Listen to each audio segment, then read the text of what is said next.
오늘 우리에게 주시는 하나님의 말씀은 출애굽기 23장 14절에서 17절입니다. 너는 매년 3번 내게 절기를 지킬지니라. 너는 무교병의 절기를 지키라.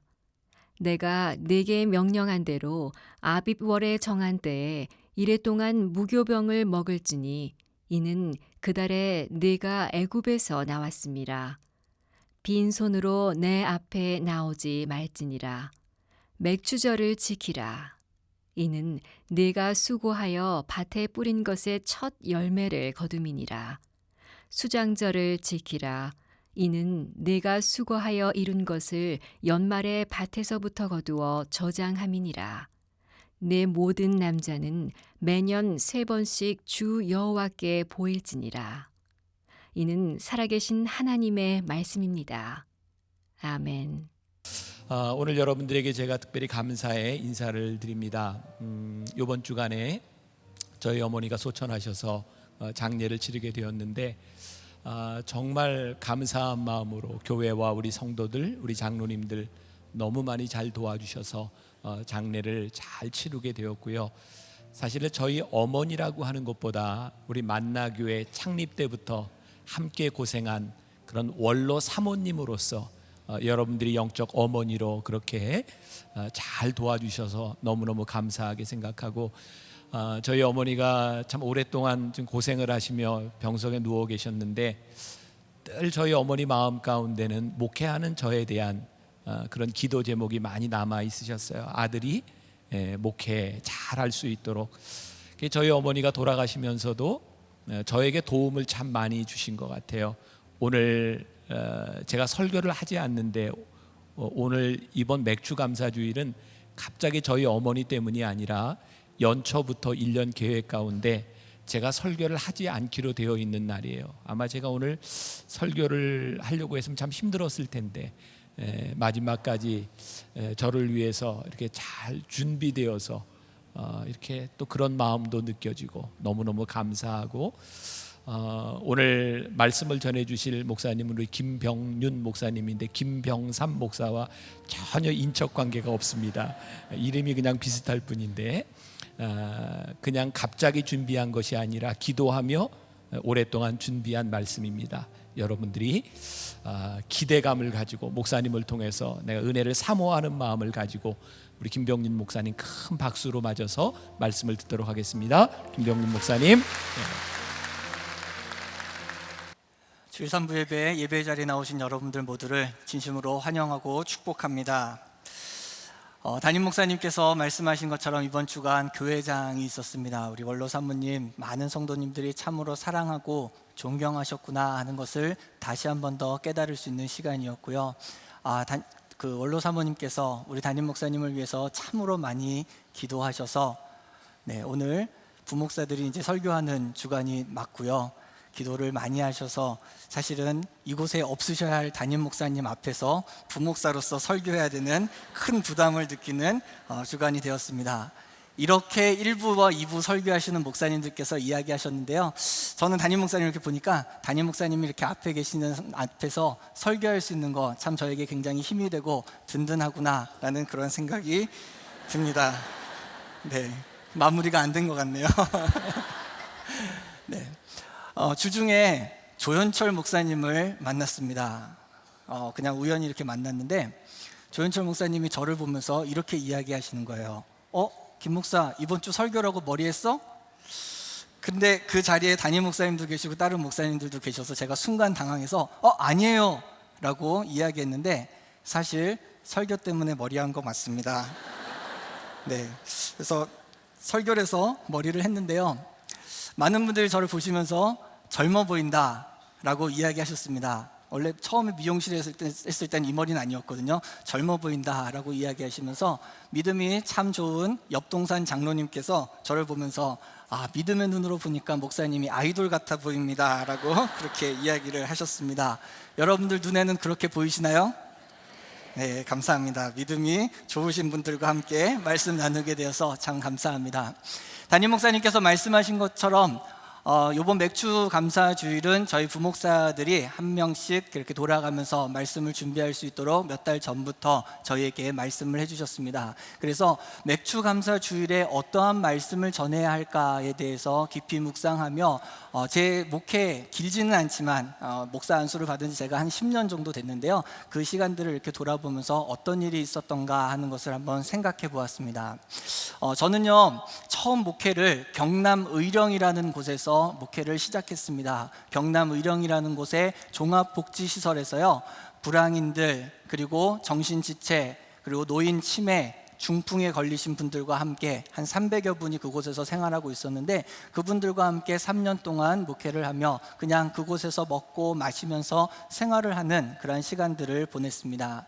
제가 4월 달에 부활절이 지나고 부임했기 때문에 공식적으로 교회에서 하는 처음 절기가 무엇이었냐면 맥주 감사주일이었습니다. 맥주 감사주일을 맞이하게 되면서 처음 부임해서 첫 절기인데 이 절기를 어떻게 지내면 좋을까라는 그러한 생각을 하다가 우리 성도님들이 어떠한 모습일까라는 부분들에 대해서 좀 고민하게 됐어요. 근데 복지시설에 있는 분들, 가족들에게 버림받았다라고 생각하고요, 세상에 왜곡된 시선 때문에 마음에 상처가 많은 분들이었습니다. 그리고 마음에 여유가 없어요. 맥주 감사주일이니까 감사의 마음을 예물로 표현하세요 라는 이야기도 하기가 너무나도 어려웠습니다. 어떤 일이 있었냐면요, 제가 주일 예배를 드렸는데 이분이 본인이 주일 헌금으로 10원을 냈는데 9원을 거슬러 달라는 거예요, 저한테. 그럴 정도로 굉장히 마음과 여러 가지 부분들이 힘든 분들이었는데 과연 이분들에게 감사를 어떻게 표현해야 될까라는 것을 고민하던 중에 한 가지 생각이 들었습니다. 그것이 무엇이었냐면 예물 말고 감사의 제목을 찾아서 예배의 자리에 나아오세요. 그래서 제가 전주에 광고를 드렸어요. 이번 맥주 감사 주일에는 여러분들의 삶의 자리 가운데 감사했던 내용들을 생각해 보시고 감사의 제목을 한 가지씩만 생각해 오시면 좋겠습니다 라고 말씀드렸습니다. 자, 맥주 감사 주일이 됐어요. 제가 기대하는 마음으로 제 나름대로는 굉장히 고민했던 내용이기 때문에 성도님들을 보면서 이렇게 이야기했습니다. 설교를 시작하면서 제가 지난주에 감사의 제목을 부탁을 드렸는데 감사의 제목을 생각하신 분들 한번 손 들어보세요 라고 그렇게 말씀을 드렸어요. 그랬더니 두 분이 손을 번쩍 드시는 거예요. 너무 감사한 거예요. 그분을 보니까 감사하다, 하나님 정말 감사합니다 라는 마음을 가지고 그분들을 딱 봤는데, 한 분은 귀가 안 들리셔서 제가 손을 드니까 따라서 손을 드셨고요, 한 분은요 일정한 시간이 되면 항상 손을 번쩍 들면서 예배 끝! 하고 소리를 치시는 분들이었어요. 그렇게 두 분이 손을 드셔가지고 제가 첫 맥주 감사주일 때 제 나름대로는 실패했다라는 그러한 생각을 가지면서 첫 맥주 감사주일을 보냈던 기억이 있습니다. 오늘 이 자리에 계신 여러분들한테도 한번 여쭤보고 싶습니다. 맥주 감사 주일을 지키며 예배하는 여러분들의 마음 가운데 제가 여러분들의 삶에 감사의 제목이 있으십니까? 세 가지만 얘기해 보세요 라고 이야기하면 이야기하실 수 있으실까요? 네, 한번 잠깐 생각해 보시겠어요? 제가 한번 여쭤볼게요. 네, 굉장히 경직돼 있으시네요. 네, 감사의 제목들 여러 가지 여러분들 생각해 보신 분들 있으실 겁니다. 제가 지금 방금 말씀드렸더니 고개를 끄덕끄덕 거리시는 분들도 계시고요, 제가 시킬 거라 그러니까 바로 고개를 숙이시는 분들도 계시는데, 감사의 제목이 무엇이 있을까 한번 생각해 보면 우리가 각자의 삶의 자리에 따라서 여러 가지 감사의 제목이 있을 텐데요, 우선 공통적으로 우리가 누리는 감사의 제목은요, 하나님께서 우리를 구원해 주셨고 하나님의 백성으로서 이 땅을 살게 하시는 것이 우리의 모두의 공통된 감사의 제목이 아닐까 생각을 하게 됩니다. 오늘 본문 말씀도 마찬가지인 것 같아요. 이 땅을 살아가는 하나님의 백성으로서, 특별히 이 본문 말씀의 대상이었던 이스라엘 백성들, 더 이상은 종살이를 하는 사람들이 아니라, 더 이상은 이방 민족과 같이 살아가는 사람이 아니라 이 땅 가운데에서 하나님의 백성으로 살아가고자 하는 너희들에게 지켜야 할 일들이 있다라고 우리에게 이야기하고 계십니다. 우리 오늘 본문 말씀 14절에서 16절까지의 말씀을 다시 한번 우리 같이 한번 읽어보도록 하겠습니다. 너는 매년 3번 내게 절기를 지킬지니라. 너는 무교병의 절기를 지키라. 내가 내게 명령한 대로 아비벌의 정한 때에 이래 동안 무교병을 먹을지니 이는 그 달에 내가 애굽에서 나왔습니다. 빈손으로 내 앞에 나오지 말지니라. 맥추절을 지키라. 이는 내가 수고하여 밭에 뿌린 것에 첫 열매를 거둠이니라. 수장절을 지키라. 이는 내가 수고하여 이룬 것을 연말에 밭에서부터 거두어 저장함이니라. 아멘. 자, 세 가지의 절기가 여러분들 한번 다시 여러분들이 읽어보니까 눈에 좀 들어오시나요? 하나님께서 지키라고 하시는 절기가 세 가지가 나오는데, 첫 번째는 무교절, 두 번째는 맥추절, 세 번째는 수장절입니다.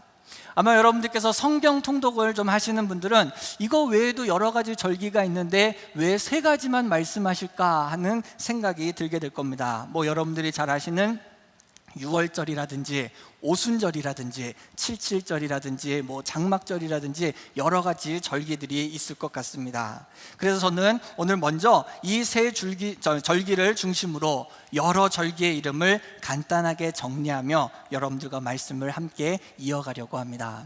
그 전에 우리가 먼저 생각해야 되는 것이 무엇일까? 하나님께서 왜 절기를 지키라고 이야기하실까 하는 것에 대해서 조금 생각을 해야 됩니다. 무엇이냐면은 이스라엘 백성들은 이제 가나안 땅에 들어가서 이방 민족과 함께 살아가야 합니다. 그리고 새로운 삶의 패턴을 잡아야 합니다. 그럴 때 하나님께서는 그 땅에 들어가서 하나님의 백성이 이방신을 따르는 이방 민족의 삶의 형식을 배우는 것이 아니라 하나님께서 정해주시는 새로운 삶의 방식을 가지고 살아가는 것이 필요할 것이다 라고 이야기하십니다. 그것이 무엇이냐면은 이 세 가지의 절기입니다. 하나님의 말씀에 따라 이방신의 이름을 부르는 것이 아니라 절기에 따라서 하나님 앞에 나아가라는 것이죠. 자, 절기의 이야기를 좀 계속해서 여러분들과 함께 하겠습니다. 이스라엘 백성들이 출애굽을 하려고 합니다. 출애굽을 하려고 모세가 바로에게 가서 이야기했는데 바로가 말을 듣지를 않아요. 그래서 하나님께서는 애굽 땅에 10가지의 재앙을 내리게 됩니다. 그 10가지의 재앙 중 마지막 재앙이 애굽 땅에 있었던 장자의 죽음입니다.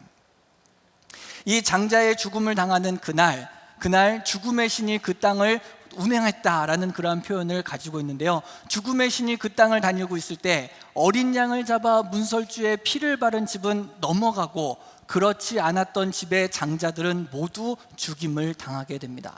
그래서 그때 죽음의 신이 넘어갔다라고 해서 패스오버, 그래서 유월절이라는 그러한 표현을 쓰게 됩니다. 자, 유월절이 지난 그 다음 날부터 7일 동안 무교절이라는 절기로 이스라엘 백성들은 절기를 지키게 됩니다. 뭐냐면 출애굽 전날 밤 무교병, 즉 누룩을 넣지 않은 딱딱한 빵을 먹으며 출애굽을 준비했던 그 시간들을 기억하는 것입니다. 갑자기 애굽을 떠나야 했기 때문에 빵을 발효시킬 시간이 없었어요. 그래서 딱딱한 빵을 가지고 여행자와 같이 급히 빵을 먹는 그러한 시간, 이것이 바로 무교절의 절기입니다. 그래서 이 일주일 동안은 자신의 집에 있었던 모든 누룩을 제하여 버림으로써 내 삶의 자리 가운데 들어왔던 이방신의 안 좋은 습성들이라든지 잘못된 관습들을 내 삶에서 제하여 버린다라는 그러한 의미를 가지고 무교절의 절기를 지키게 됩니다. 일주일간의 무교절의 절기를 지나고 나면요, 그 다음 날을 초실절이다라고 그렇게 이야기해요. 초실절은 무엇이냐면요, 갈릴리 북쪽에 있는 게네사렛 평원에서 첫 번째 보리단을 수확하여서 예루살렘 성전에 바치는 날을 의미하고 있습니다. 성전에 바쳐진 이 처음 보리단을 히브리어로 오메르라고 그렇게 이야기하고 있는데, 이날부터 7주가 지나는 동안 맥추절을 준비하는 그러한 시간을 갖게 됩니다. 이스라엘 사람들은요, 운명의 7주라고 그렇게 이야기할 정도로 이 초실절에서 맥추절 사이의 시간이 굉장히 중요한 시간이었습니다. 왜냐하면요, 이 초실절에서 맥추절까지 이 계속되는 7주 동안에 굉장히 날씨가 복잡한 그러한 관계를 맺고 있더라는 겁니다. 뭐냐면요, 비를 동반한 북서풍과 그 사막의 건조한 바람인 남동풍이 그 시기에는 교차해서 바람이 불게 되는데, 어떤 바람이 얼마나 부느냐에 따라서 한 해 동안 먹고 살 수 있는 것들이 그때 결정이 된다는 겁니다. 이 초실절이 지나면서부터 올리브 나무에 꽃이 피기 시작해요. 근데 꽃이 필 때 비가 내리면 꽃이 열매가 될 수 없게 되겠죠. 꽃이 그 꽃가루를 날리면서 꽃길이 수정을 하여서 열매를 맺을 수 없게 됩니다. 그래서 다른 열매들과 마찬가지로 이 비가 오는 바람이 불어서는 안 되는 그러한 시기가 이 시기입니다. 그런데 아이러니하게도요, 밀은 또 이때 당시에 비가 내리는 그러한 차가운 바람이 불어야 한다는 겁니다. 밀이 잘 익으려면요, 차가운 북서풍이 불어야 밀 이삭이 튼튼하고 그리고 많은 영양분을 함유할 수 있는 건강한 밀로 성장하게 된다는 겁니다. 한참 익어야 될 때 뜨거운 남동풍이 불게 되면 밀 이삭이 다 말라버린다는 거죠. 그래서 우리나라에도 그런 이야기가 있잖아요. 비가 오는 날에는 집신장수 아들을 생각하며 어머니가 울고, 그리고 해가 나는 날에는 우산장수 아들을 생각하며 어머니가 울고 걱정을 한다라는 이야기가 있는데, 이스라엘에도 이와 같은 고민을 갖는 어머니의 걱정이 그 이스라엘 가운데 있더라는 겁니다. 비구름의 북서풍이 몰아오게 되면 여름 과실 농사를 망치게 되고, 사막에 남동풍이 불어오면 밀 농사를 망치게 되니 참으로 난감하지 않을 수가 없습니다. 그런데요, 가장 이상적으로 오메르게스 첫 주간에 북서풍이 불어주고요, 나머지 6주 동안 남동풍이 불어준다면 여름 과실 농사도 성공할 수 있고 밀 수확도 성공할 수 있다는 겁니다. 자, 오메르게수가 끝나는 이 7주간의 그 시간 동안 바람과 비의 영향을 받아야 하는데, 과연 사람들 중에서 비와 바람을 움직일 수 있는 사람이 있느냐는 겁니다. 그래서 이 7주간 동안 가나안에 있었던 그러한 농부들은 간절하게 자신의 신에게 기도했었습니다. 하나님께서 혹은 그들이 섬기는 신이 적당한 바람과 날씨를 허락해서 좋은 추수를 할 수 있게 해달라고 기도하는 시간을 경험하게 되었다는 겁니다. 이렇게 하루하루 7주간 동안 계수를 하면서 생활하는 그런 시간들이 지나게 되면 7주가 마치는 그날 맥추절로 지키게 되죠. 그리고 이날 49일이 지난 이날이라고 해서 77절이라고 그렇게 이야기하게 되고요. 훗날 헬라어를 사용하는 사람들은 50일이라는 뜻을 나타내는 단어로 오순절이라는 단어로 맥추절을 표현하고는 했었습니다.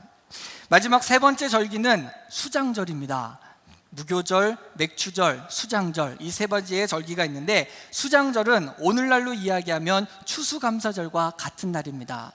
모든 추수가 다 끝나고 나서 곡식을 저장하면서 기뻐하는 그러한 시간이라는 겁니다. 한번 생각해 보세요. 포도 농사가 잘 돼서 포도즙 틀에 포도가 가득 차서 그 포도즙을 갈고 포도주를 만드는 그러한 장면에서 얼마나 마음이 기쁘겠어요.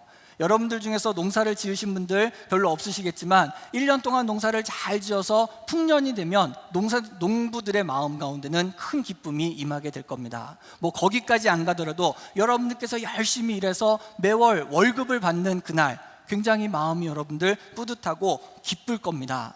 그런데요, 이 수장절이라는 절기는요, 이 기쁨의 시간에 기쁨을 누리며 쾌락을 누리는 시간들이 아니라 그 시간에 광야로 나가서 텐트를 치고 그곳에서 광야 40년의 시간을 기억하며 하나님께서 광야에서 이 불편한 가운데 불기둥과 구름기둥으로, 그리고 만나와 메추라기로, 그리고 반석에서 나오는 물을 통하여서 우리를 살리셨구나 하는 하나님의 은혜를 기억하는 절기가 수장절이라는 절기입니다. 제가 쭉 절기에 대해서 여러분들께 설명을 좀 드렸어요. 이 절기에 공통점이 하나 있는데 그것이 무엇인지 아세요? 추수와 연결이 된다는 겁니다. 농사와 연결이 된다는 거예요. 왜 하나님께서 다른 절기들도 있는데 추수와 그리고 농사와 연결되는 그러한 절기를 지키게 하셨는가? 아마도 하나님께서 주시는 은혜의 풍성함을 느끼고 기억하게 하기 위해서일 겁니다. 하나님의 은혜는 아쉽거나 모자르지 않아요. 풍성합니다. 그런데 하나님께서 우리에게 주시는 풍성함은 많은 물질을 가짐으로써 풍성한 것이 아닙니다. 내가 노력해서 갖는 것은 더더욱 아니죠. 가나안 땅이 약속의 땅이었던 이유가 무엇이라고 생각하십니까? 세상에서 가장 비옥한 땅이어서요? 아니요, 가나안 땅보다 더 비옥한 땅 많이 있었습니다. 근데 그 땅이 왜 약속의 땅이 되고 축복의 땅이 되었겠습니까? 하나님을 의지하고 하나님께 기도할 때 하나님께서 적절한 때에 비를 내려주시며 그 땅을 비옥하게 만들어주시기 때문에 그 땅이 약속의 땅이고 축복의 땅이었던 것입니다. 우리 같이 신명기 11장 13절에서 15절까지 말씀을 같이 한번 읽어보겠습니다. 같이 읽습니다. 내가 오늘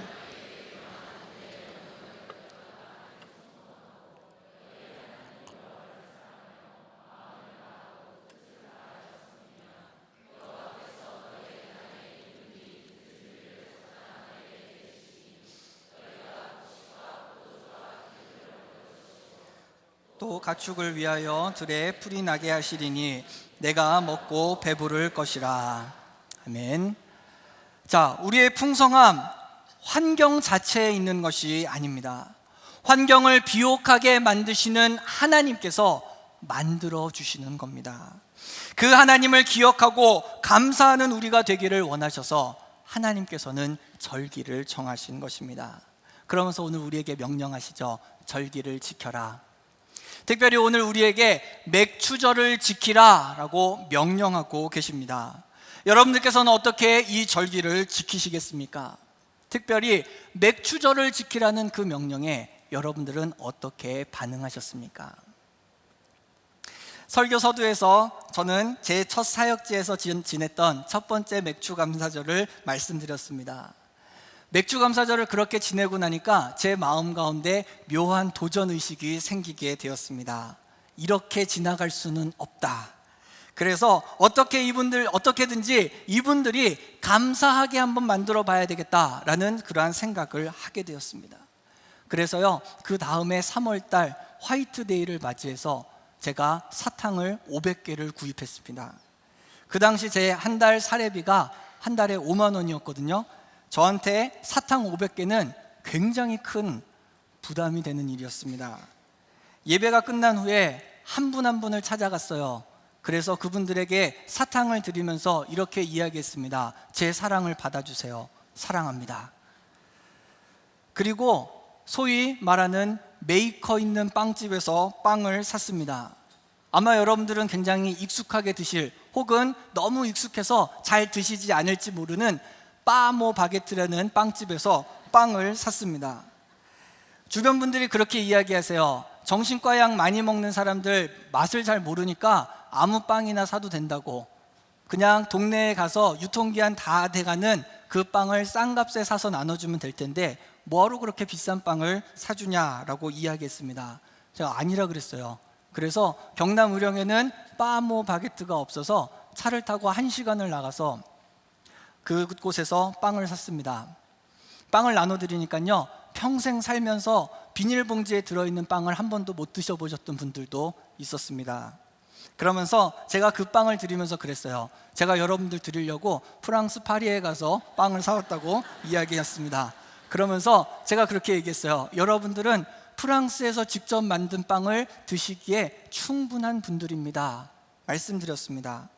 그리고 그 해에 그분들과 함께 요한복음의 말씀을 나누면서 하나님이 여러분을 사랑하세요. 그리고 예수님이 여러분을 위하여서 이 땅에 오셨습니다 라는 말씀을 계속해서 증거했습니다. 맥주감사주일 됐을 때 어떤 일이 일어났을까요? 의외의 고백들이 나왔습니다. 한 번도 감사합니다라는 이야기를 해본 적이 없는 분들, 자신을 복지시설에 보낸 가족들을 증오하고 내가 나가면 반드시 가족들에게 복수할 겁니다 라고 이야기하시던 분들, 그곳은 시간이 되면 무조건 예배를 드려야 되기 때문에 담임 전도사였던 저를 미워하시는 분들, 봉사하러 오시는 분들을 보며 니들은 잘 사니까, 니들은 가진 게 많으니까 당연히 그렇게 살아야지 라고 이야기하며 심술 부리던 그 분들이 예배의 시간에 이렇게 고백하는 것이었습니다. 복지마을에서 생활하게 해주셔서 감사합니다.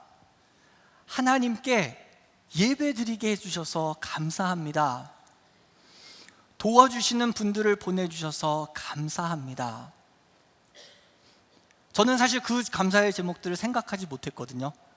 근데 그분들은 제일 먼저 그것을 고백하셨습니다. 그분들의 상황이 바뀌었나요? 아니요, 그렇지 않습니다. 여전히 그들은 가족들에게 버림받았고요. 여전히 그들은 세상의 왜곡된 시선으로 상처받습니다.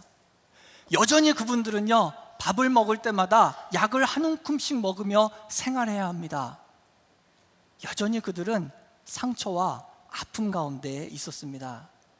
그런데요, 하나님을 아니까, 하나님을 조금씩 느껴가니까 그 환경을 넘어서 역사하시는 하나님을 깨닫게 되더라는 겁니다. 하나님을 알아가니까요, 그리고 하나님을 조금씩 내 삶 가운데서 느끼니까요, 나를 사랑하시는 하나님을 알게 되고요, 이웃을 통하여 사랑해 주시는 하나님의 사랑을 깨닫게 되더라는 겁니다. 그러니까 그 입술에서 감사가 나왔어요. 오늘날 우리도 마찬가지인 것 같습니다. 역사가 E.H. 카라는 사람은 역사는 현재와 과거 사이에 끊임없는 대화의 과정이다라고 이야기했습니다. 앞으로의 계획 굉장히 중요하죠. 하지만 도대체 어떤 상태에서 하나님이 나를 구원하셨고 어떤 때에 하나님께서 나를 만나주셨는가를 기억한다면 우리는 현재의 상황이 불만족스럽고 힘들지라도 하나님을 떠날 수 없습니다. 어떤 경우에 내가 하나님께 버림을 받더라도 하나님이 건지시고 구원하셨던 것을 기억할 수 있는 장치가 마련되어 있다면, 일종의 신앙의 기념비가 나의 삶의 자리 가운데 세워져 있다면 우리는 하나님의 은혜 가운데 살아갈 수 있고 회복할 수 있다는 것을 우리는 기억해야 할 것입니다. 우리는 광야의 때를 기억해야 합니다.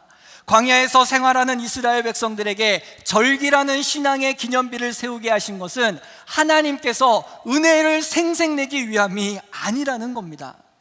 결국 이스라엘이 어떻게 약속의 땅 가나안 땅에서 하나님의 복을 누리면서 살아갈 것인가, 거기에 대해서 하나님께서는 답을 주고 계시는 겁니다. 형식적인 절기를 이야기하는 것이 아니에요. 하나님께서 어떻게 여기까지 저와 여러분을 여기까지 인도하셨는지를 기억하라는 겁니다.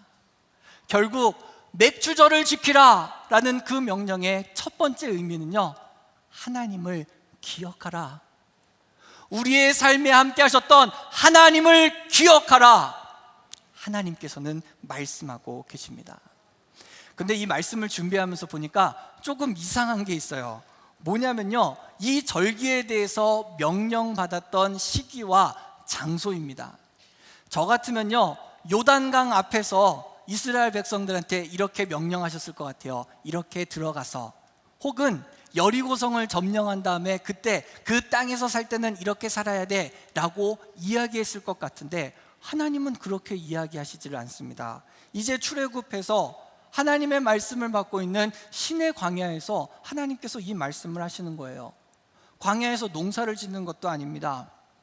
만나와 메추라기를 가지고 하루하루 살아가고 있는 이 상태, 그것에 대해서는 전혀 이야기하지 않으시고 앞으로 가게 될 땅, 앞으로 누리게 될 축복에 대해서 하나님께서는 이야기하고 계십니다.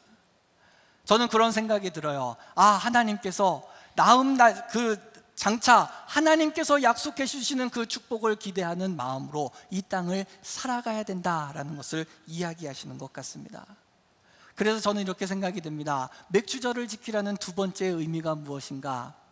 하나님을 바라보라. 어떻게 해요? 끝까지 나의 환경에 좌우되지 않고 끝까지 하나님을 바라보라. 작년 6월 말에 있었던 일입니다.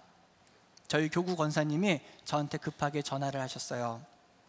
아들이 음식을 먹다가 갑자기 의식을 잃었다는 겁니다.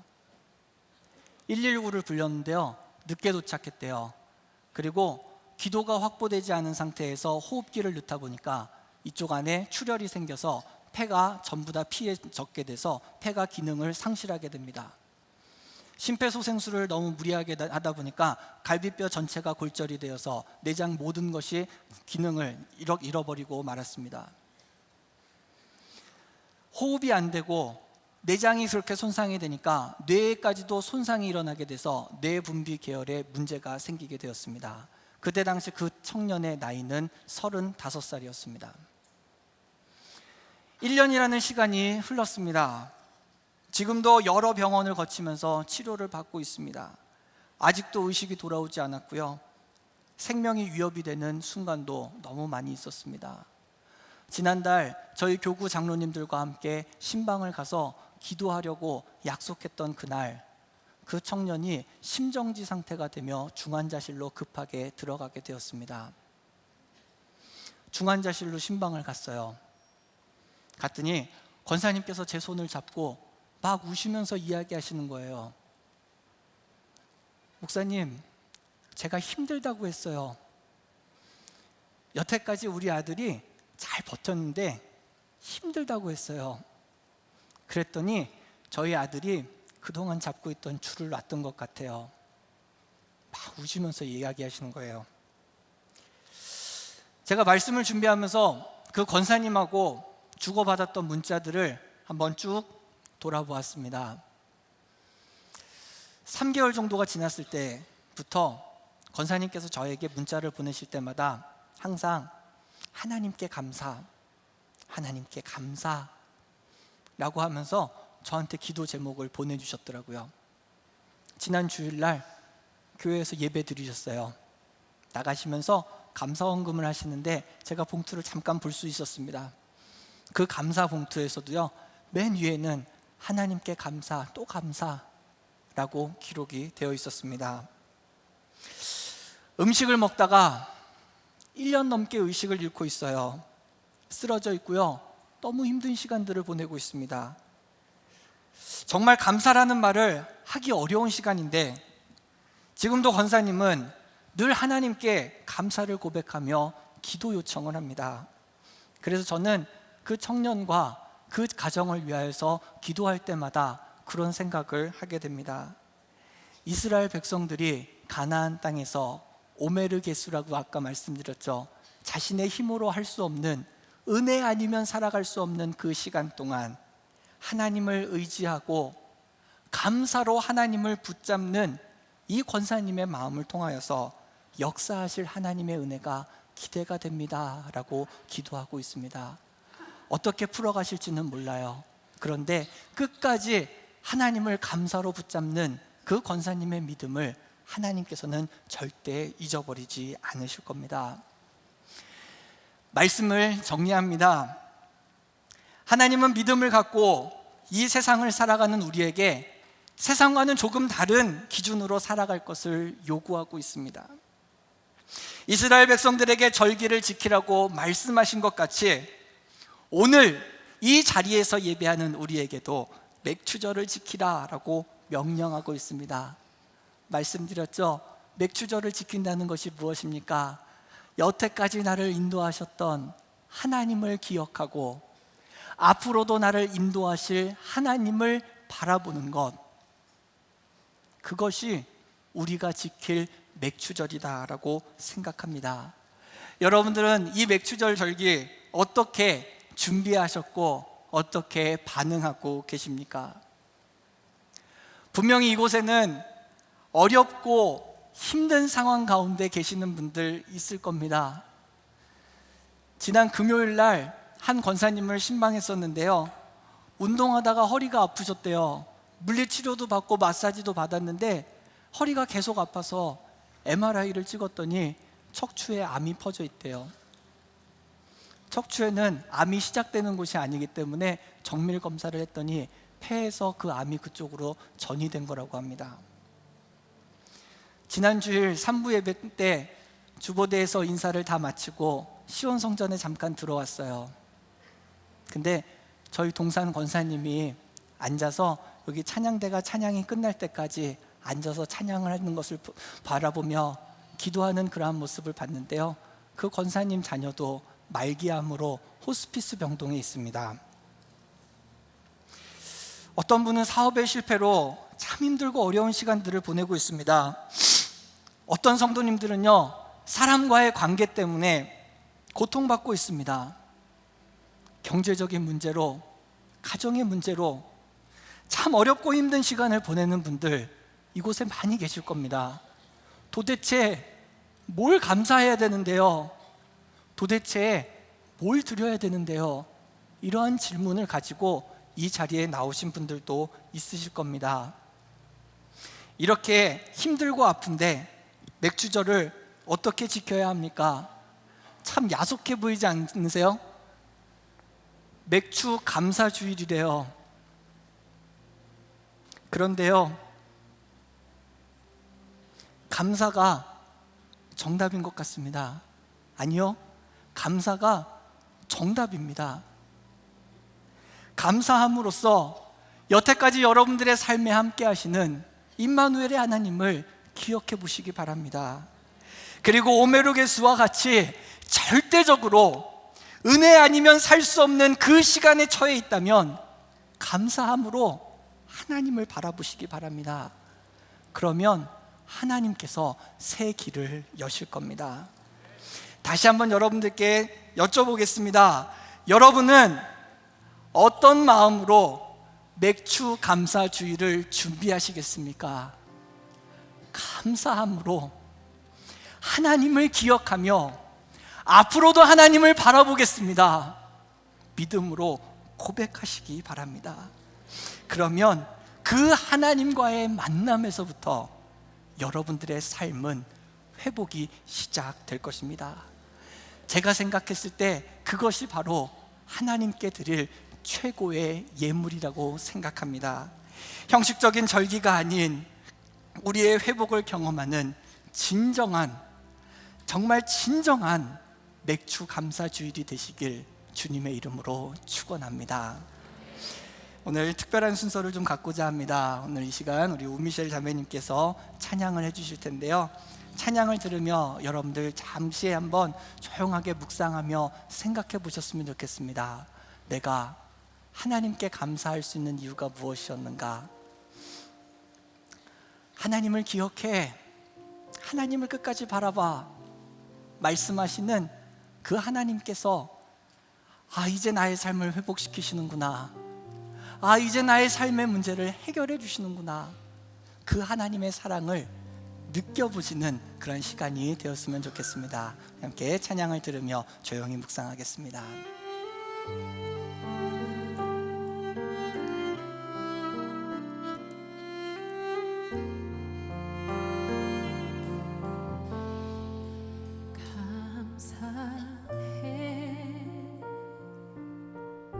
시험이 닥쳐올 때에 주께서 인도하시니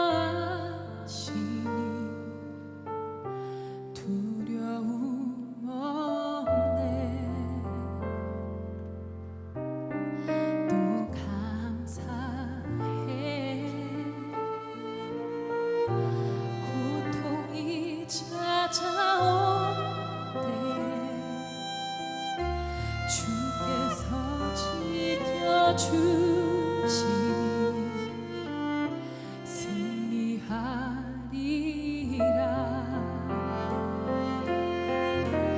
나의 모든 생활 속에서 주님이 함께 하시니 주님의 성령 나를 인도하시니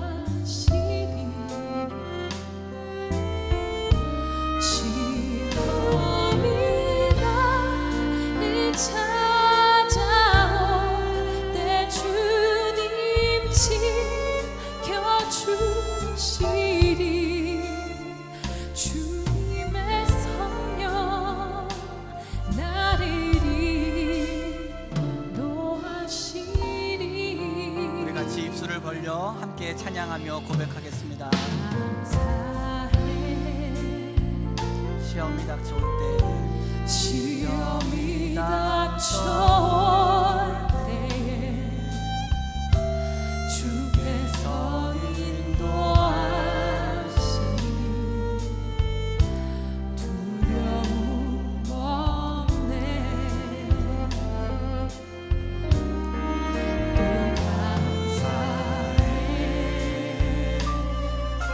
기원하며 함께 찬양하겠습니다. 이 찾아올 때 주께서 지켜주시 승리하리라.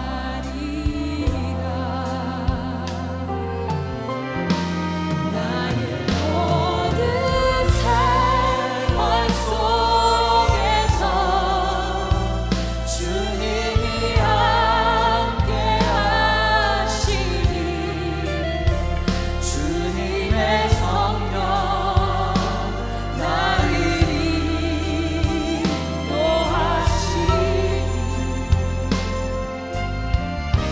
시험이 나를 찾아올 때 주님 지켜주시니 주님의 성령 나를 인도하시니 감사해. 다시 한 번 더 찬양합니다.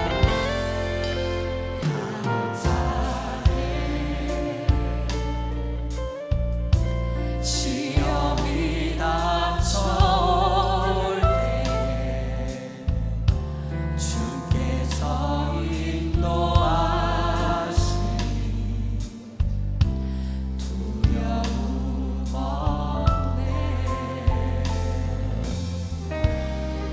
또 감사해. 고통이 찾아올 때 주께서 지켜주시 승리하리라.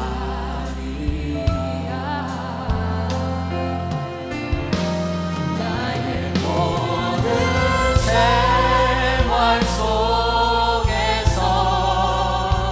주님이 함께 하시니 주님의 성령 나를 인도하시니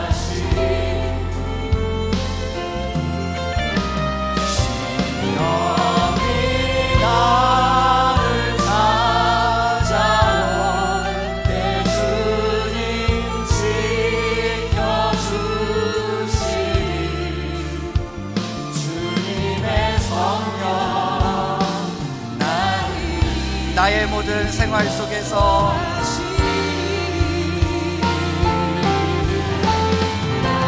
모든 생활 속에서 주님이 함께 하시니 주님의 성령 나를 인도하시니 시험이 나를 찾아올 때 주님 지켜주시니 주님의 성령 나를 인도하시니.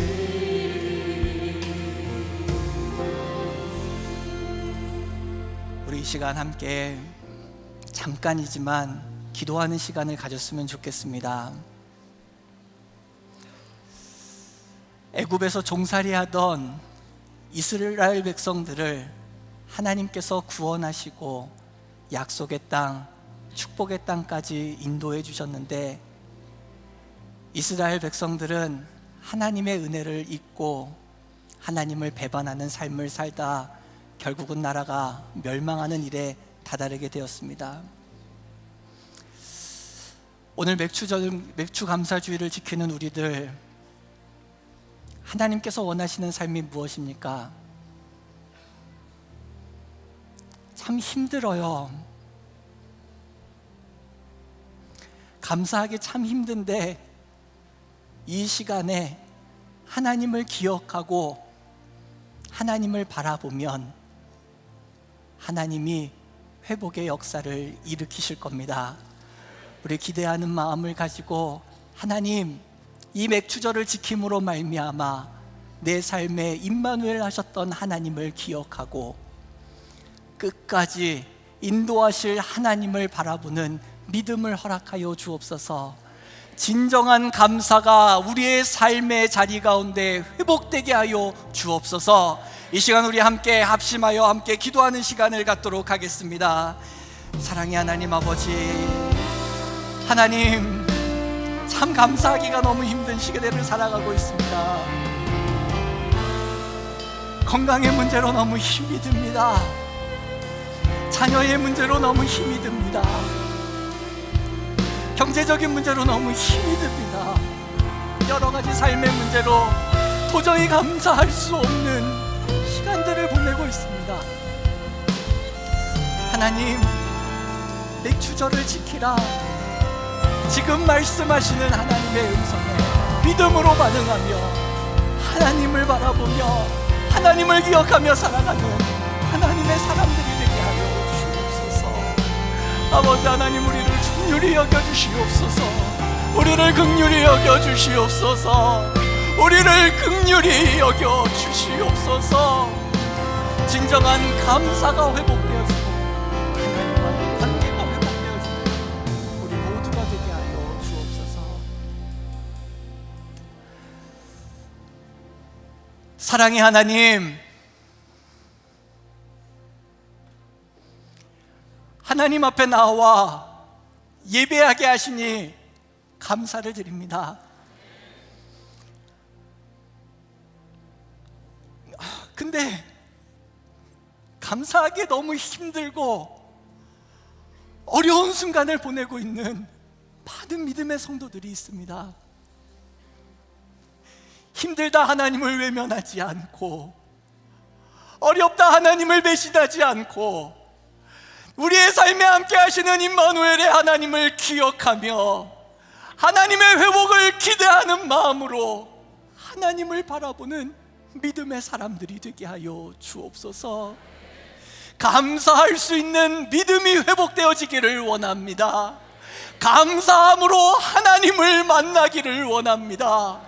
하나님을 만남으로써 우리의 신앙이, 우리의 삶이 회복을 경험하기를 원합니다. 하나님이 원하시는 삶의 모습으로서 하나님의 기쁨이 되며 하나님께 영광을 돌리며 하루하루의 삶이 하나님으로 인한 감사가 넘칠 수 있는 사랑하는 만나의 모든 식구들이 되게 하여 주옵소서. 예배의 시간 하나님께 정성껏 예물 바치게 하시니 감사를 드립니다. 맥주 감사 예물과 모든 예물들 하나님께서 기쁘게 받아주시고 하나님의 영광을 위하여, 영혼 구원을 위하여 귀하게 쓰임받는 축복의 예물이 되게 하여 주옵소서. 만나의 식구들 물질로 인하여 범죄하지 않도록 하나님 지켜주시고 어려움 당하지 않도록 하나님께서 늘 때를 따라 도우시는 은혜의 손길을 허락하여 주옵소서. 이제는 우리 주 예수 그리스도의 은혜와 아버지 하나님의 무한하신 사랑하심과 성령님의 역사하심과 교제 교통하심이 맥주절을 지키라 명령하시는 하나님의 명령에 믿음으로 반응하며 하나님을 기억하며 하나님만 바라보며 살기를 믿음으로 결단하는 만나의 모든 식구들의 머리 위에와 삶의 자리 위에 이제부터 영원토록 함께 하시기를 간절히 축원하옵나이다. 아멘.